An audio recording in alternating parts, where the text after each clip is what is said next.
All right. Hello, people. We're going to go over topic 3.1. So, the beginning of chapter 3, where we're going to go into developmental psychology. So, let's see what the college people want us to know. So, the learn objective is breaking it down. Let's move this up a little bit. First, we have to be able to explain how enduring themes inform developmental psychology. So, the themes that they're referring to are here. We got the stability and change theme, the nature and nurture, and the continuous and discontinuous theme. So 3 different themes that we're going to have to focus on, and these are going to be going on throughout the rest of the course because they tie into and connect to a bunch of ideas that we're going to look at in psychology. And the other thing we got to know is we have to be able to describe ways cross-sectional and longitudinal research design methods used in developmental psychology help us, to understand how behavior and mental processes work. So, this first section isn't too much material, but this whole chapter is a lot. So be ready, all right? So we're gonna learn a lot. Okay, Pepe? Yeah, we're gonna learn where babies come from. But don't get too excited because there's a lot you gotta learn. So just relax, right? Okay, so let's switch the screen here and let's get going.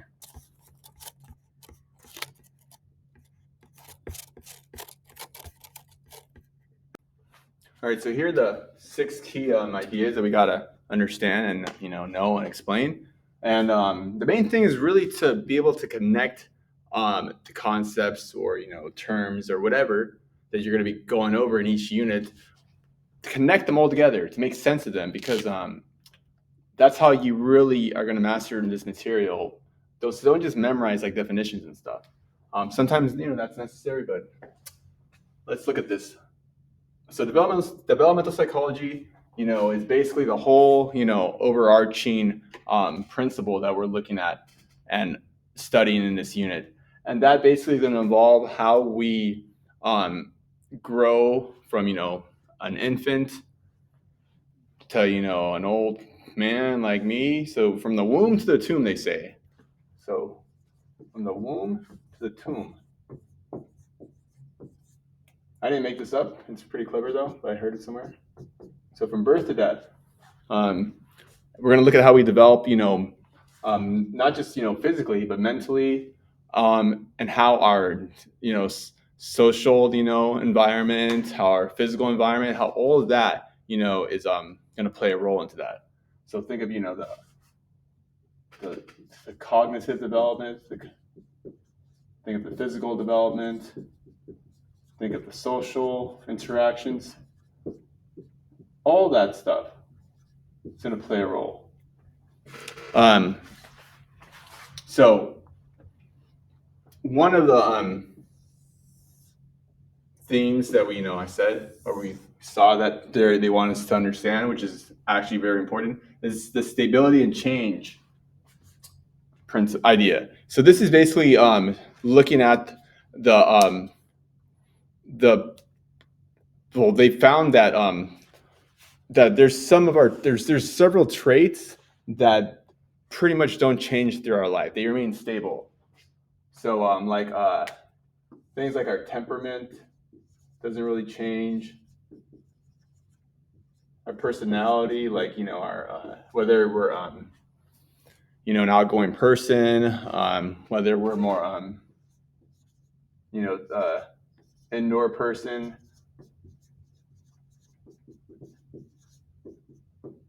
We'll get when we get to the personality unit, which is a really fun topic. We'll go into like what it means to be extroverted, introverted, that sort of thing. All that stuff you probably already heard before. So they found that this stuff doesn't really change, but there are other parts of our personality that do change, like just the way we act,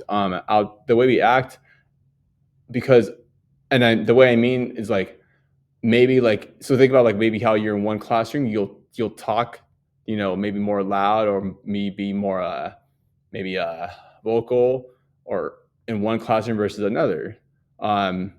And it's not really that you're shy in one classroom, and it's not even that you really don't want to talk in one classroom. It's something about the environment that kind of causes you to talk. And that is something to keep in mind, because maybe where you grow up for the first 20 years of your life causes you to act a certain way that you're not even aware of. And then maybe all of a sudden you meet someone on the other side of the country and you act very differently. That's not exactly the same as personality. This is something that they debate a lot about, but that's what we're going to go into. Now, the nature and nurture, something I'm sure you heard, like the nature, like our genes. How do our genetics play a role to how we develop versus our environment? So genetics versus environment. I don't know if is this red marker showing up? Kind of. I'm gonna throw those away. Now, I'm sure you heard the whole, nature versus nurture, debate, and it's it's one of the longest debates in the universe. But it's not really a debate anymore in terms of psychologists, because they all kind of agree that they both play a role. They're not it's not one or the other, it's both. And it's also, when you really look and study deep into psychology, they're kind of the same thing. They're two sides of the same coin, because your nurture, or your environment will cause your genes to change, because when ultimately, let's say where you came from, where you were born, your parents lived there, their genetics came from that environment, and you then became that person from that, whatever, that the earth, if you want to get all technical. So it's kind of hard to understand, because it's kind of hard to distinguish them when you really think about it. So it makes sense when to say that they both play a role, and let's not really worry about it's this or that. Let's agree that it's both, and we want to understand how, but they both are affecting every aspect of our cognition, our physical development, how we act socially, all that. So we'll get into that, of course, from starting with when you're a little baby growing up in the crib, and having a caring parent or whatever, all that. Continuous versus discontinuous deals with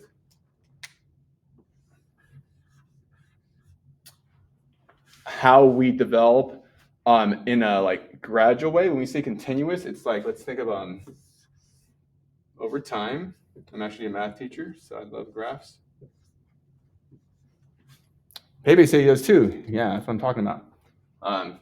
Over time, let's say we're talking about I got another marker. Purple. Let's say we're talking about our height. So let's say we're born 1 foot tall or something. At time 0, you're 1 foot tall, and over time, you're gradually getting taller and taller. Maybe you have periods where you grow more, but your height increases gradually. Maybe up to maybe probably 18, or I grew until I was 19. Then maybe it levels off, and then slowly, I don't know, then you die or something. So this is a continuous, example of, this is an example of what we mean by continuous development. Think of math, it's a continuous graph. When we say discontinuous, it's like stages. It's kind of think of a Pokemon. Yeah, Pokemon, that's right. You're not Pokemon though. Sorry. Maybe you're a panda. It's okay though. So Pokemon, hopefully you've seen Pokemon or played with them, but I'll give you another example. But in Pokemon, you start with Charmander, and Charmander evolves to Charmeleon, and Charmeleon evolves to Charizard.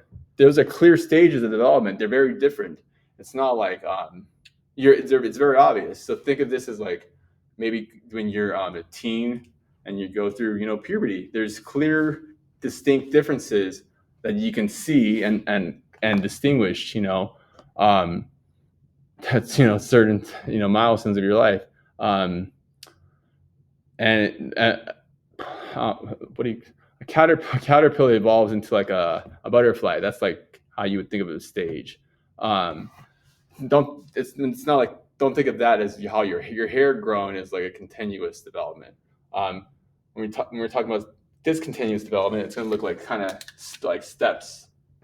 If you were to graph this, it would be like maybe you stay on this stage for a while, then all of a sudden, bang, you're in stage 2. Then you're at stage 2 for another year, then bang, you're at stage 3 for 2 years, that sort of thing. This is going to be with topics like how we develop morally, or the theories. And this is again debatable. That psychologists debate about this in terms of like how we have moral stages of development. We have social stages of development, that sort of thing. So the debate is dealing with, are those developing as like distinct stages, distinctly different levels, or is it like a gradual increase, that sort of thing? It's more complicated than you would think, than I thought too. And then cross-sectional versus longitudinal research. Cross-sectional is going to be when you're dealing with the individuals. You're going to, sorry, you're going to be dealing with individuals that you're studying at the same time. So let's say maybe you want to study the effects of smoking. So you have a group of 15-year-olds,